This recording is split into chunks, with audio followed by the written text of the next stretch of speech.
Castellanos, aragoneses y navarros disfrutaban de la derrota recién asestada al moro. Córdoba, Jaén, Sevilla, Cádiz habían sido reconquistadas. La resistencia almohade parecía hundida para siempre. Eran tiempos de victoria para los reinos que volvían a dominar la península. La Edad Media quedó partida en dos mitades, y esta era cristiana, en manos del enemigo, solo Granada. Alfonso X el Sabio, hijo de Alemana, inauguró una época de esplendor cultural para Castilla. El rey sabio amó la ciencia, la poesía, el misterio que encerraban los astros, la justicia, la ley, el castellano. La guerra parecía pertenecer al pasado más reciente. Los ecos de las cruzadas que aún se oían alimentaban la idea de una Europa cristiana unida, de una Europa fuerte, colosal, al servicio de Dios y del Papa. Castilla se había sumado al rito romano.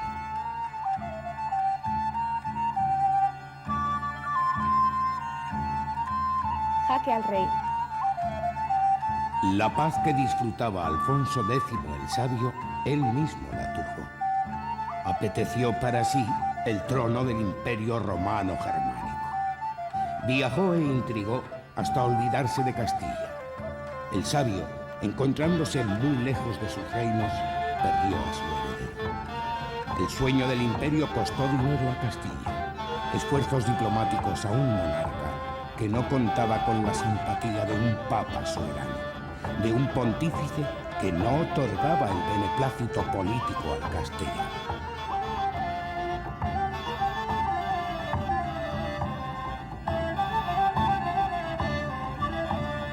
Mi hermano acaba de decir que mi padre Sancho y mi madre María no tuvieron más remedio, muerto mi tío y ausente mi abuelo, que viajar a Andalucía para luchar contra el moro.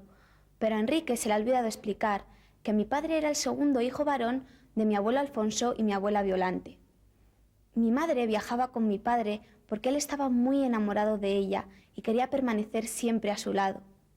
Mi abuelo, cuando volvió de sus viajes derrotado en su intentona imperial, reconoció el valor de mi padre y lo confirmó como legítimo heredero del trono, a pesar de que mi tío don Fernando, el muerto, había dejado un hijo varón de corta edad. El abuelo admiraba también a mi madre, pero con ella empezaron los problemas con todos, hasta con el Papa.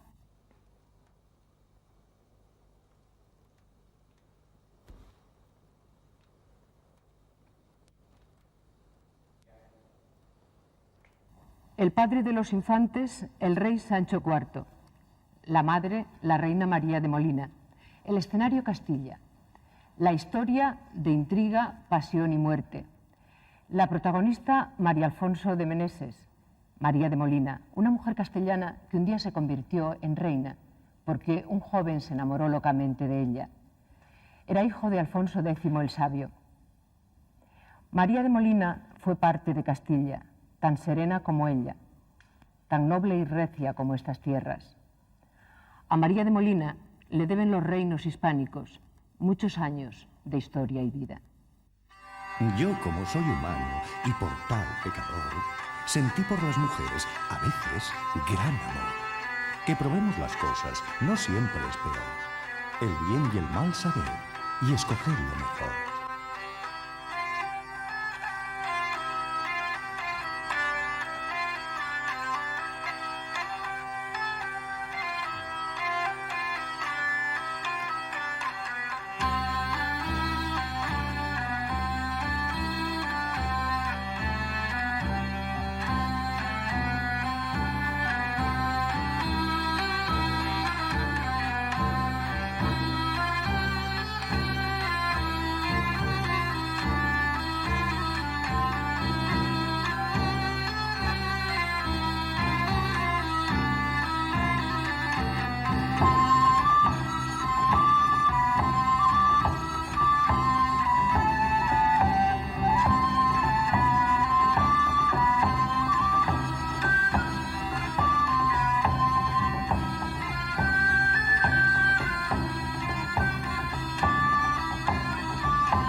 Sancho estaba comprometido con Guillermina de Moncada, una rica heredera catalana. Todos decían que era fea y brava. Quizá por eso mi padre no le hacía caso alguno y vivía con su amante, María de Ucero. Sabemos que tuvo con ella una hija a quien mi madre apadrinó. Claro que no fue la única, porque el rey, nuestro progenitor, ignoramos cuántos hijos bastardos llegó a tener. Pero todos antes de conocer a nuestra Santa Madre. Cuando esto sucedió, él perdió la cabeza y ella lo perdonó con magnanimidad. Él se volvió un amante perfecto y no hubo otra mujer en su vida, tampoco otros hijos que no fuéramos nosotros. Un sabio, enemigo de Sancho IV, reconoció que el único lado de simpatía de este rey feroz fue el haber amado apasionadamente hasta el final a una admirable mujer, doña María de Molina. Y es cierto. Claro que ella, por las descripciones de sus contemporáneos, era una bella dama, y en aquel entonces se creía que do las mujeres son hermosas en los cuerpos, han los maridos de excusar todo feminismo. Sancho y María vivieron desde luego una de las historias de amor que pertenece con merecimiento a la leyenda medieval. Según esta, la joven con quien el bravo heredero se casó era su propia tía, prima hermana a la sazón de su padre. Aquel matrimonio provocó el escándalo. El Papa, Sancho lo sabía, jamás extendería una dispensa y sus hijos ilegítimos para la Iglesia no podrían heredar el trono, menos cuando éste era apetecido por un niño, un heredero legal. La nobleza y el pontífice, interesados por otras razones en la inestabilidad de Castilla, aprovecharían sin dudarlo aquella debilidad. Aragón también estaba enfrente, igual que Francia, Portugal y más grave, su propio padre Alfonso X, autor en definitiva de semejante conflicto sucesorio.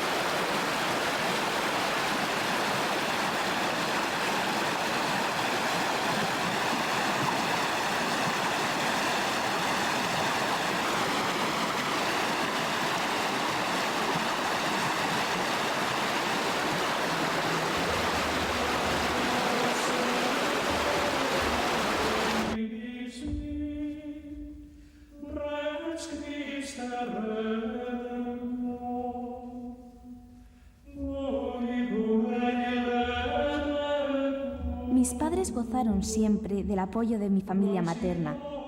Por cierto, qué diferentes debieron ser mis dos abuelas.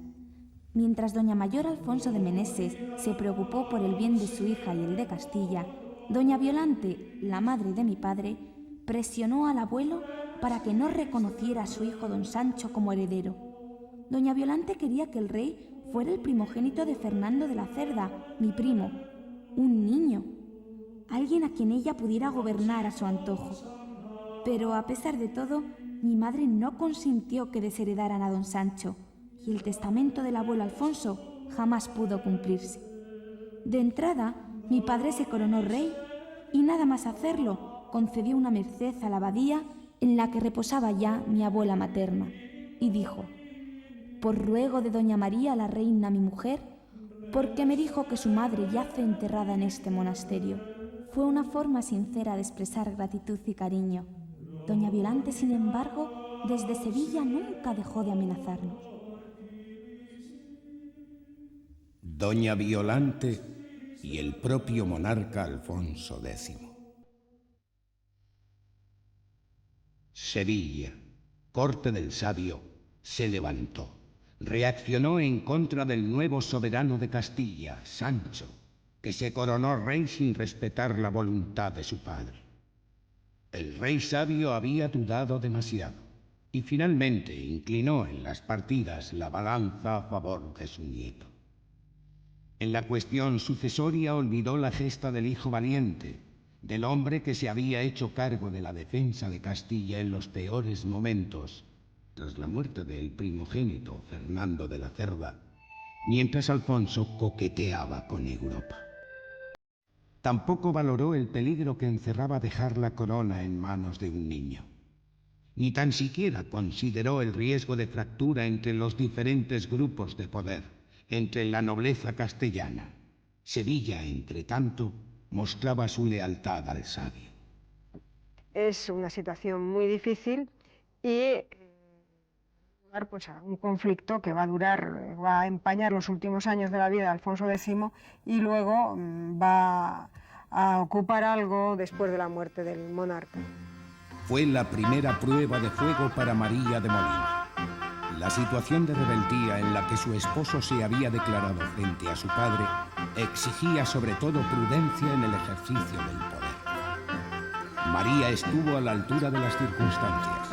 Su equilibrio y diplomacia eran, en esta hora y desde Andalucía, esenciales para Castilla. El clima de confrontación civil obligó al aguerrido Sancho a viajar constantemente. María, embarazada de su primer hijo, acompañaba al rey.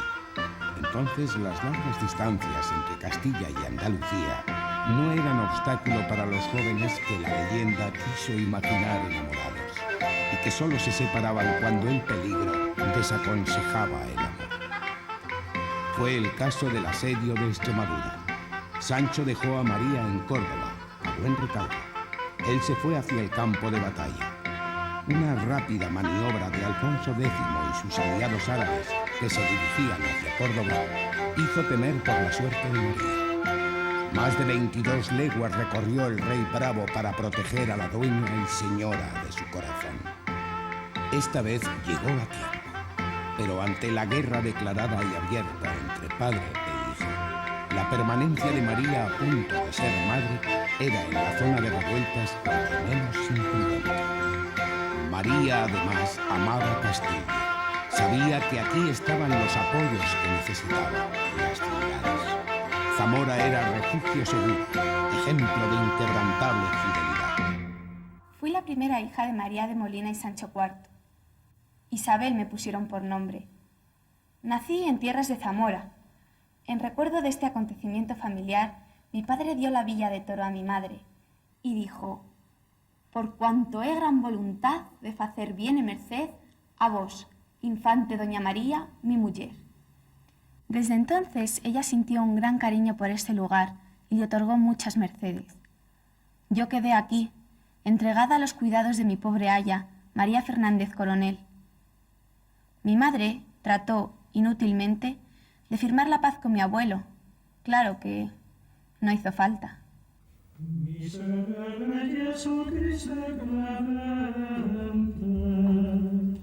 Alfonso X el Sabio murió en Sevilla sin modificar aquella su voluntad, desheredar a su hijo Sancho.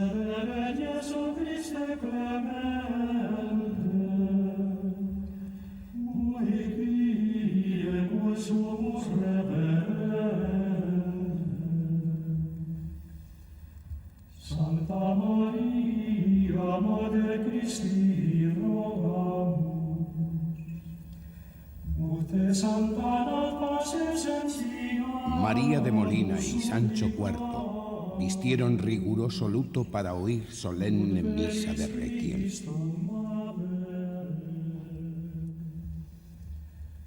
Miserere Jesu Christe clemente, ui pie sumus reverente.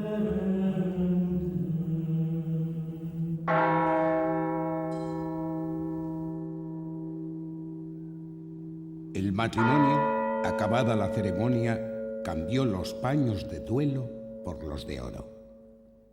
Él se hizo proclamar soberano de León y Castilla y reconocer reina a María y heredera a la infanta Isabel. Después fueron ungidos por la gracia de Dios reyes de Castilla, León, Galicia, Toledo, Sevilla, Córdoba, Murcia, Jaén y el Algarve.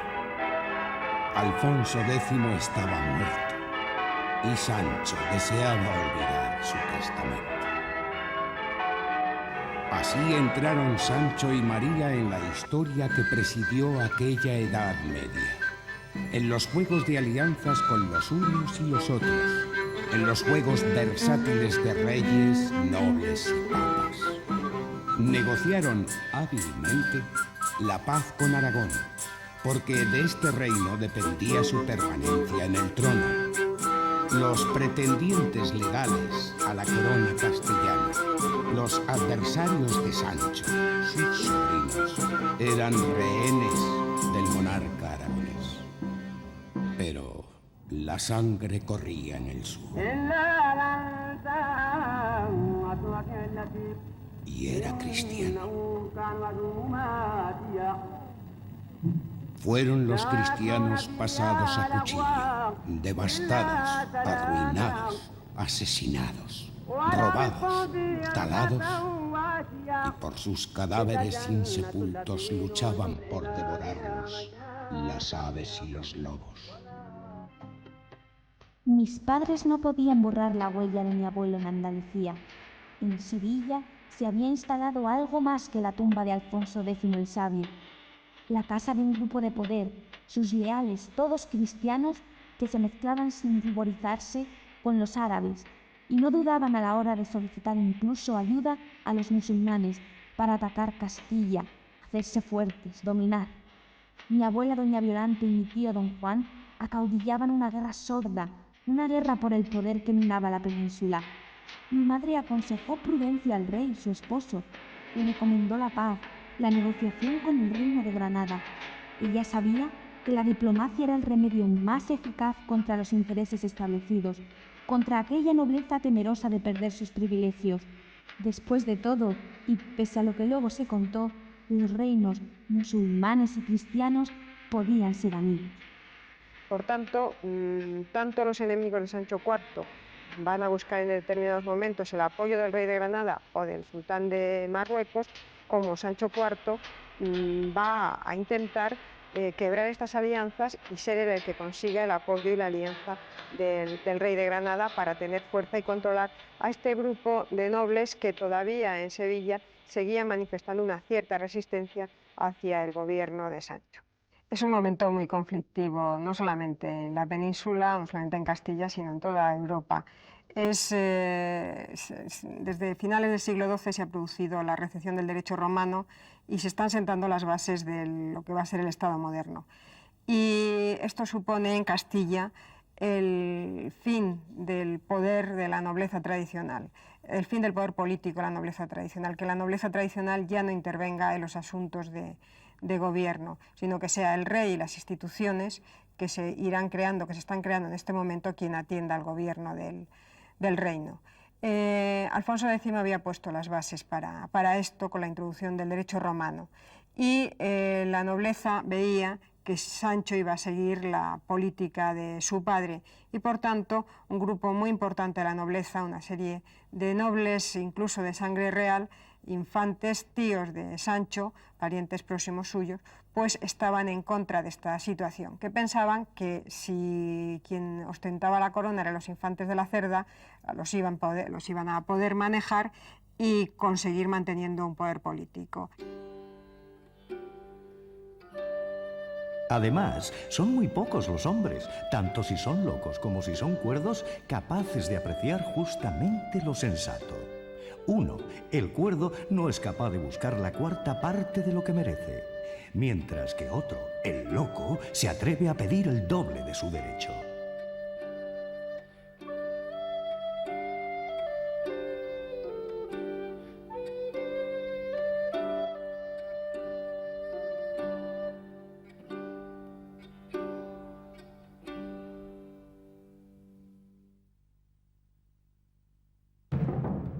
Doña María, mi madre, comprobó hondamente abatida cómo mi padre don Sancho entregó la candela, el fuego que devastaría nuestros reinos. Solo ella parecía ver avaricia y envidia detrás de los nobles, el mismo grupo de desleales que había luchado contra nosotros desde Sevilla, al lado de mi abuelo don Alfonso. El rey prometió a uno de ellos, al señor de Vizcaya, don Lope, traidor a nuestra causa no hacía tiempo, hacerle el mayor hombre del reino y más honrado. Don Lope trataba de acercarse a Aragón, reino hostil a los nuestros desde la muerte del buen rey que negoció con mi padre. Qué poco duró la paz. El señor de Vizcaya, desde la posición de poder que le otorgó mi padre, intrigó y alimentó la ruptura con Francia, aún a sabiendas del interés de mi madre por la mediación del monarca francés ante su amigo el Papa, única vía para conseguir la deseada dispensa matrimonial. Sin la legitimación de la Iglesia, poco o nada podíamos hacer. Don Lope, con la intención de bombardear la buena relación con Francia, divulgó por doquier que el soberano francés pretendía, ignorando la existencia de mi madre, casar a Sancho con su hermana a cambio de la amistad. Fui cómplice de semejantes maniobras y todo para dañarnos, para hacerse más fuerte aún. Don Lope llegó más lejos y excitó a mi padre, cautivó su débil voluntad. Deseaba controlar la recaudación de tributos reales, gobernar a su antojo. Como sabía que mi madre se oponía a sus maniobras, trató de alejarla de mi padre. Ideó que él se casara con la antigua novia, aquella fea y brava Guillermina de Moncada, prima hermana de don Lope. La perversidad de este noble señor de Vizcaya nos causó grave perjuicio. Para conseguir sus propósitos, separó de nuestro lado a todos los hombres y mujeres de confianza.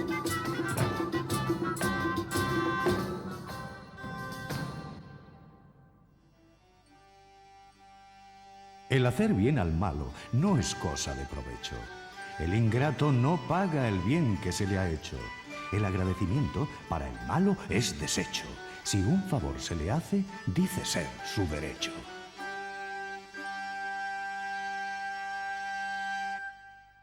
(1288) Bisiesto aciago.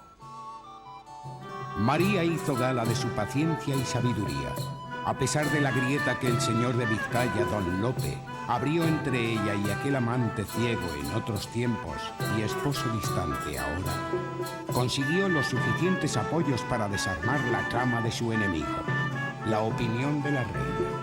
Firmar la paz con Francia prevaleció sobre la de don Lope, que optaba por la amistad con Aragón. Don Lope le devolvió el golpe a María y a Castilla. Don Lope hizo frente a mis padres, frente hasta la muerte. Vivimos un violento trance. Participó mi tío don Juan al lado del traidor. El señor de Vizcaya ha sido asesinado en presencia del infante don Juan. Doña María de Molina, en su intercesión, evita la muerte de su cuñado. Y aquí, ahora, todos se rebelan contra Castilla, contra un infante que se ha mostrado enérgico y duro, bravo en una palabra. Y aquí veremos cómo doña María de Molina, dividiendo los diversos territorios, dividiendo los enfrentamientos de Aragón, de Francia, del Al-Ándalus y de Portugal, consigue al final un éxito notable y rotundo que evita la confabulación contra Castilla. Mi madre presenció, embarazada de mi hermano Enrique, aquella horrible tragedia. Él jamás pudo hablar, llegó mudo a este mundo. De vengar la muerte de don Lope se encargó Aragón. Alfonso III dejó en libertad a los infantes de la Cerda, los herederos que disputaban el trono a Sancho. En Vizcaya, las villas del señorío de don Lope se sublevaron. El primogénito de la Cerda poco después fue proclamado rey de Castilla. Cuando todo parecía perdido porque ya había otro rey en Castilla, el monarca francés nos echó la mano que más necesitábamos y solicitó del Papa la dispensa matrimonial. Portugal nos reiteró su amistad y Marruecos volvió a tendernos una mano blanca, ayudándonos incluso a esclarecer la verdad, informándonos de mezquinas maniobras de algunos nobles castellanos. Pero mi madre quería, antes que cualquier cosa, legalizar su unión con Sancho, que la Iglesia dejara de considerarla incestuosa. Solo la intervención del Papa podía resolver el conflicto de Castilla, la sucesión.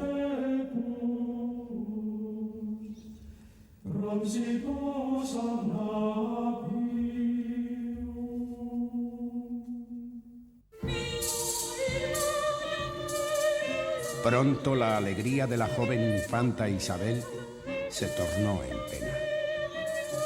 Su nuevo destino estaba lejos de Castilla, en Aragón. Muerto el rey aragonés, sin hijos, las gentes de aquellas tierras tomaron por monarca a su hermano don Jaime.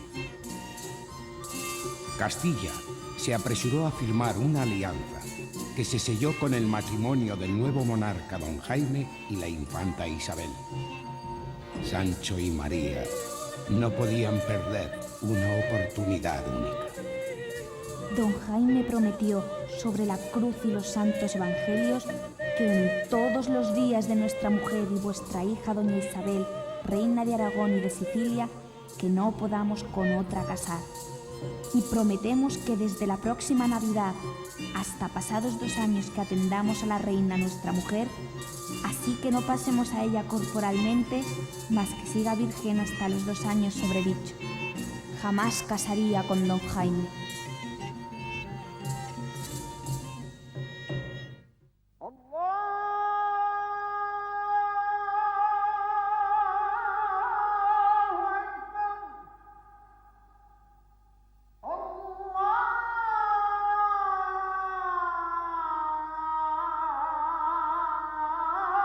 El sur volvió a entrar en ebullición.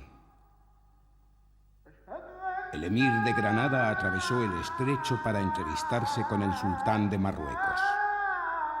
La peligrosa maniobra se produjo en un momento en el que la tensión se recrudecía en Castilla. Las intrigas de la antigua nobleza feudal socavaron otra vez el camino hacia la estabilidad. El juego político de doña María era demasiado arriesgado y pronto los nobles se supieron desplazados por fuerzas emergentes que de hecho estaban sentando las bases de un nuevo sistema de gobierno, que caminaban hacia el Estado moderno. María de Molina era la mejor valedora del nuevo grupo de poder, y por ello la enemiga a abatir por la vieja nobleza levantisca. Fue la reina quien determinó tomar la dirección de la defensa de Andalucía, no sin antes asegurarse el apoyo de esa nueva clase social que estaba cobrando fuerza y ella impulsaba: la burguesía, las ciudades. Doña María de Molina diseñó un programa eficaz que condujo a la mejor de las victorias que sorprendió a todos: el acuerdo con los musulmanes. María libró a Castilla de asuntos que la perturbaban.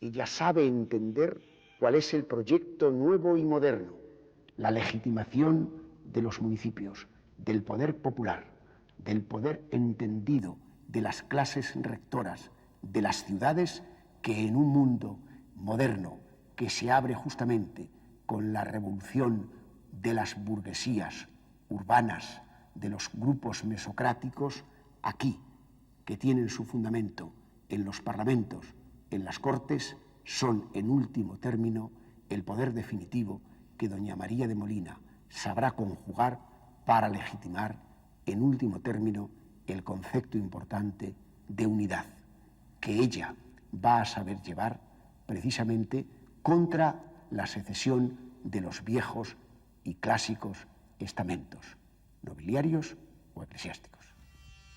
Con enojo muy grande le empecé a denostar. Le dije: si amor eres, no puedes aquí estar. Eres falso, embustero y ducho en engañar. Salvar no puedes uno, puedes 100.000 matar. con engaños, lisonjas y sutiles mentiras, emponzoñas las lenguas, envenenas tus viras. Hiere a quien más te sirve tu flecha cuando tiras. Separas a las damas de los hombres por iras. Fui repudiada por don Jaime, el rey de Aragón. Se comprometió con otra mujer, con doña Blanca de Nápoles. Qué dulces e hipócritas palabras las de mi prometido. Mi aya y yo retornaríamos a Castilla. Doña María muy pronto iba a necesitar nuestra ayuda. El rey enfermó y esta vez iba a ser de muerte.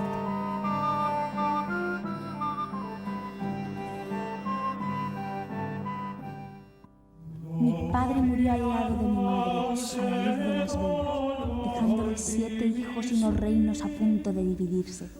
En la cámara mortuoria, en mitad de aquella penumbra y dolor, los nobles organizaron conciliábulos y se enzarzaron en polémicas egoístas. Mi padre dejó así escrito que fuera doña María, su mujer, la tutora de su heredero, Fernando, porque él era pequeño de edad y temía que, desde que él finase, habría una gran discordia en su tierra por la guarda del mozo. A la cámara mortuoria acudió don Enrique, un nuevo personaje que, por desgracia para la reina viuda, se incorporó a la corte. Familiar lejano de su difunto esposo, era la encarnación viva de la intriga y perturbaciones políticas.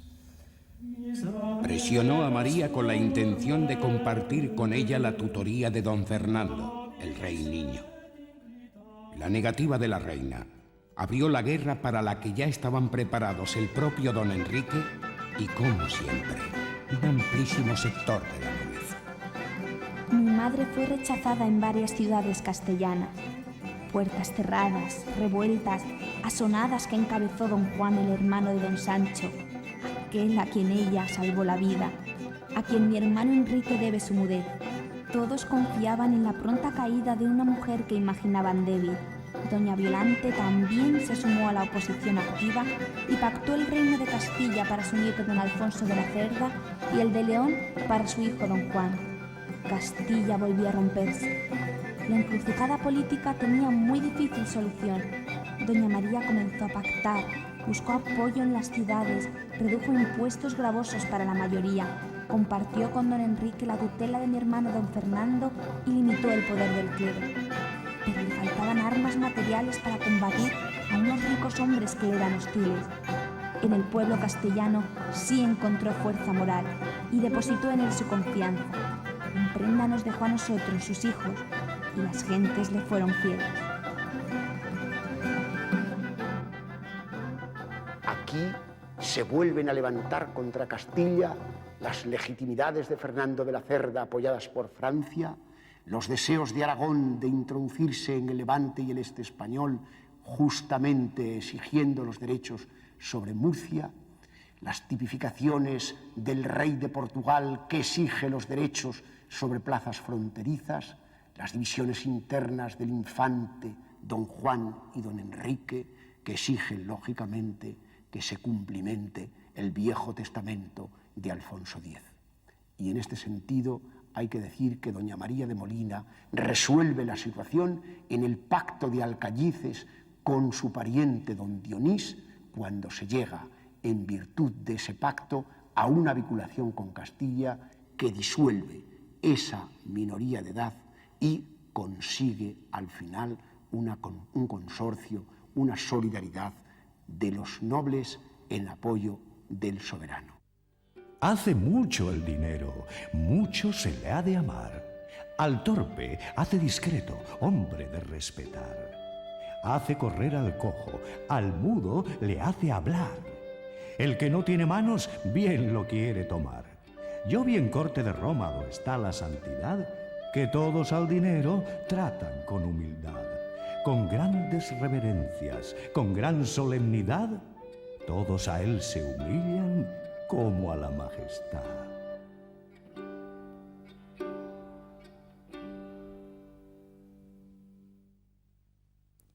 Ocurrió algo extraordinario que sacudió el corazón de mi madre. Enrique el mudo, en silencio, tal y como vino al mundo, se fue para siempre. Era su hijo preferido. Fue el más duro golpe para doña María. Perdió al hijo al que seguramente más quiso, a un niño en el que creyó y defendió en contra de quienes pensaban que la sordera afectaba a la inteligencia. La muerte llenó de dolor a la reina. Solo un consuelo, un alivio que pudiera dar sentido a su existencia. La idea cristiana de la otra vida.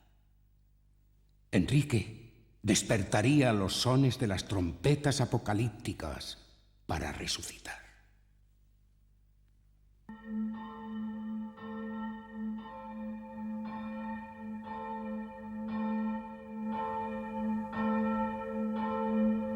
El Papa Bonifacio VIII extendió en Francia la bula que por fin legitimaba el matrimonio entre Sancho IV y María de Molina. A ella, plógole mucho, le dio muchas gracias a Dios porque había acabado toda su demanda que había el rey, su hijo.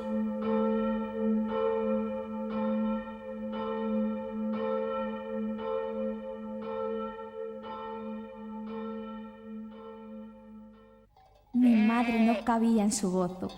El matrimonio por fin había sido reconocido por el Papa. Ella supo acallar los rumores sobre la autenticidad de la bula que enseguida circularon por doquier. Poco a poco logró imponer su autoridad de mujer. Los enemigos ya no podían atacar de frente porque las ciudades estaban con ella. Pero mientras doña María defendía los intereses de Castilla, los nobles trataron de apartarla como siempre de su camino. Secuestraron, igual que habían hecho con don Sancho, la voluntad de don Fernando. Y lo consiguieron. Decían las buenas gentes que mayor daño hacían estos hombres trayendo el rey en su poder que lo hicieron en la guerra contra ella. El inexperto don Fernando, como lo había hecho mi padre, se dejó halagar por la hipócrita amabilidad de sus cortesanos, por su falsa complacencia, y consintió el desprecio con el que se trató a nuestra madre. Don Fernando no aceptó que ella participara en los trámites políticos de su boda con doña Constanza, la hija de don Dionís, el rey de Portugal.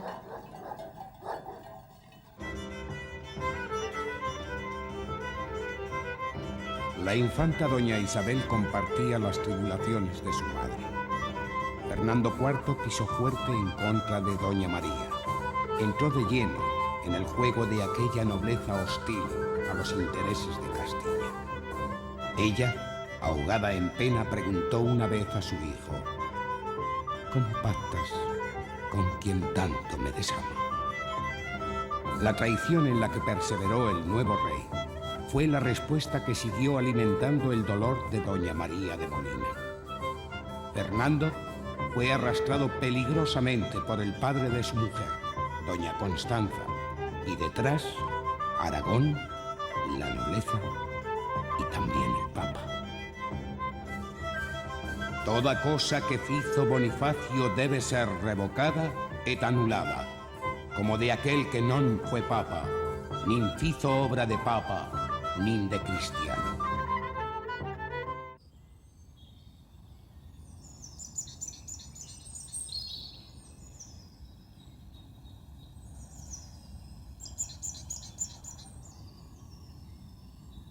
La bula que legitimaba el matrimonio del rey castellano Sancho IV se convirtió de la noche a la mañana en papel mojado. El Papa Bonifacio VIII, amigo de doña María, había muerto poco después de ser abofeteado y escarnecido por los enviados del rey francés al Palacio Pontificio.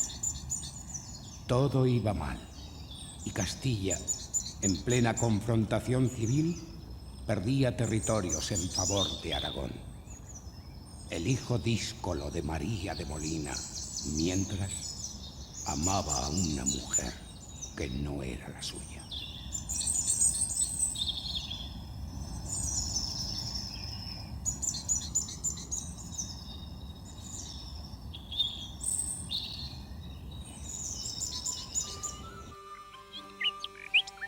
Eres padre del fuego, pariente de la llama. Más arde, y más se quema aquel que más te ama. Amor, a quien te sigue le quemas cuerpo y alma, destrúyeslo del todo como el fuego sagrado.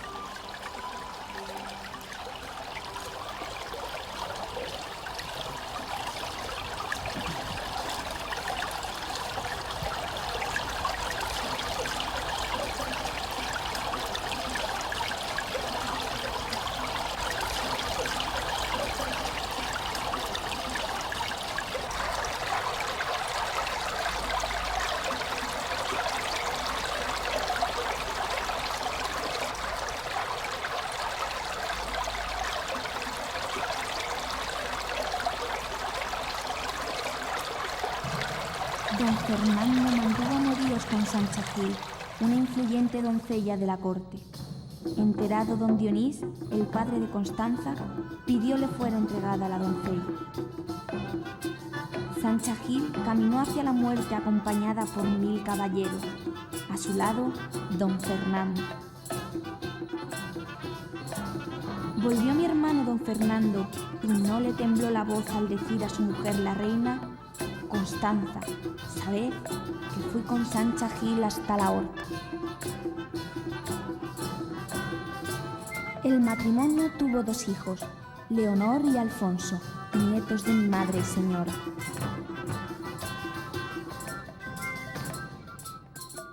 La historia de doña Sancha es muy bonita, pero yo dudo que sea cierta. De todas formas, hay que tener en cuenta que el amor en la Edad Media pues nunca puede intentar comprenderse con la mentalidad actual. El amor y las relaciones sexuales en la Edad Media iban por otros caminos totalmente diferentes. Los reyes perfectamente podían tener su mujer y sus hijos, a los que respetaban profundamente, pero eso no obstaba para que tuvieran pues, una serie de amantes con las cuales mantenían unas relaciones estables y de las que tenían hijos que eran perfectamente reconocidos y aceptados por la corte. Hay una serie de bastardos reales que no solamente en la corte castellana, en todas las cortes de Europa en ese momento tienen un papel muy importante. Es una situación en la que todo es permisivo para los hombres, en cambio totalmente restrictivo para las mujeres, porque mientras que los reyes o los hombres o los nobles podían tener las relaciones extramatrimoniales que les pareciera conveniente, nada de esto se permitía a las mujeres. Con las mujeres hay una gran preocupación por mantener la pureza de la sangre dentro del linaje. Y sin embargo, las crónicas de los fervientes católicos no reparaban a la hora de hablar y reprobar los harenes poblados de odalisca, que vigiladas por eunucos, dedicaban su tiempo a la espera de su señor. Pero cada día cobra más adeptos otra realidad, la que sitúa a la mujer de Al-Ándalus como un ser libre, capaz de formarse y desarrollar una actividad intelectual que en algunos casos llegó a equipararse a la del hombre. Al-Ándalus recibió sin quererlo seguramente la influencia de la cultura católica, al igual que los católicos castellanos heredaron costumbres en el campo de la sexualidad, del sometimiento de la mujer al hombre islámico. En los grupos sociales privilegiados, lo que no se elegía libremente era desde luego el mundo, ni en Al-Ándalus ni en Castilla. La infanta Isabel tampoco decidió el suyo.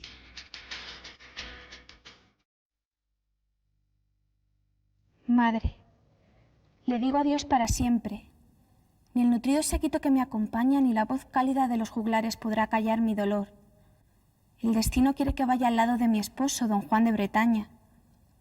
26 años, madre, han pasado desde que usted me vio nacer. No podré estar a su lado ahora, cuando la tragedia se cierne sobre nuestras cabezas. Mi aya, María Fernández Coronel, se va conmigo. El dolor y la angustia volvieron a adueñarse de la reina. La historia se repitió. Fernando, su hijo, el rey, murió en Granada, luchando contra los infieles. Los nobles emergieron con más ímpetu que nunca. María, de nuevo, condenada a soportar el peso del gobierno, esta vez como cotutora de su nieto Alfonso, un niño. La experiencia y serenidad, el equilibrio y diplomacia permitieron un último esfuerzo, quizá el mayor, sin sobresaltos ni grandes riesgos. La abuela del niño rey supo conducir el barco hasta el puerto más seguro, anteponiendo siempre la razón de Estado.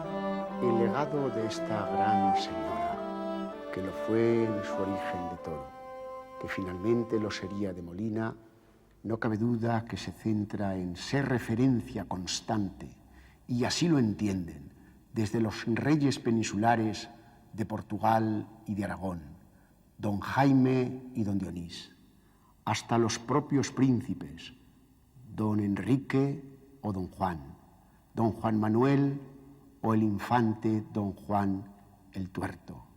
Siempre fue constante referencia de admiración en los momentos de pugna.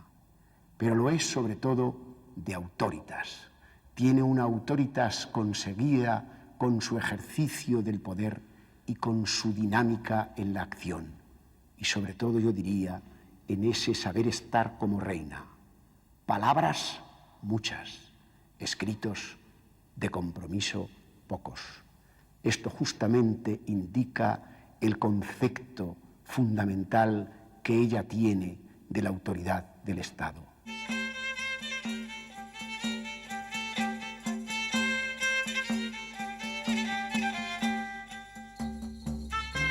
El gran éxito personal de doña María de Molina fue sin duda Castilla, la unidad que preservó contra todo y contra todos. ¿Cuántas veces sus enemigos celebraron su ruina? ¿Cuántos banquetes dieron en honor de su muerte política? Y ella, como el cordero, inocente. ¿Qué no habrá detrás de la vida de esta mujer? ¿Cuál será su verdad? ¿Y la historia? ¿Se habrá olvidado de algo? ¿Qué ha contado y qué silenciado? Bueno, a veces pienso en la historia como si ella fuera un sueño, como ocurre a nosotros con los sueños. Siempre estamos buscando lo que significan, siempre estamos buscando los detalles que se nos olvidaron. Y yo creo que esa es la postura siempre, aunque a veces no muy consciente, que tenemos en relación a los hechos que están en el tiempo y a que llamamos historia. En este caso, la historia de María de Molina y de ese tiempo en que ella ha sido reina, en que ella ha sido una mujer de la política de entonces, en los fines del siglo XIII, lo que queda es siempre la sensación, a veces un poco, como decir, un poco molesta, de que algo nos está escapando, de que algo se nos va, como en los sueños.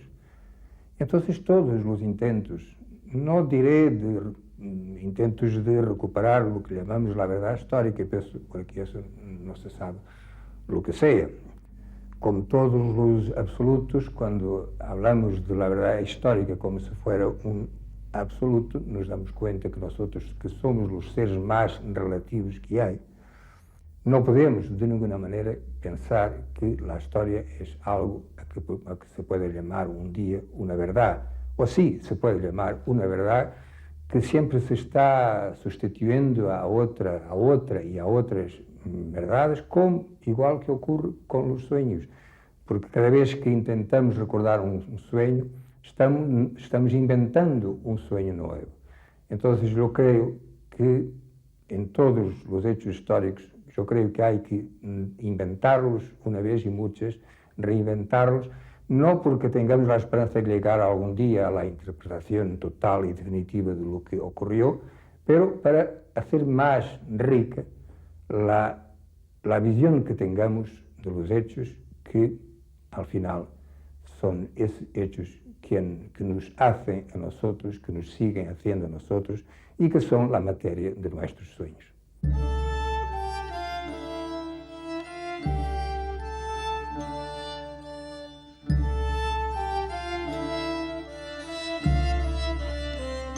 Hay un hecho cierto que fue justamente el sueño de Doña María.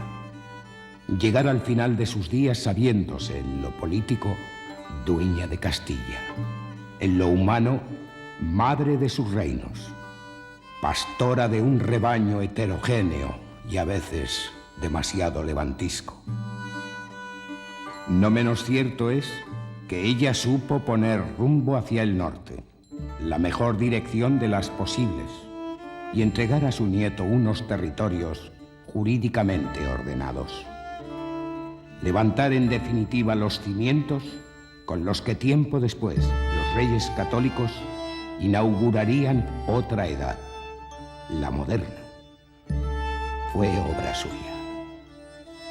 No llegó a celebrarlo. Y en Castilla faltó la reina. Doña María de Molina desapareció en julio de 1321. Su actuación impidió un retroceso en la historia de España que los expertos no se atreven a cuantificar en años. Gracias a ella, a su inteligencia y también a los silencios y renuncias que solo una madre puede comprender, los reinos que heredó permanecieron unidos para siempre. María de Molina está en Castilla, en la historia de Castilla.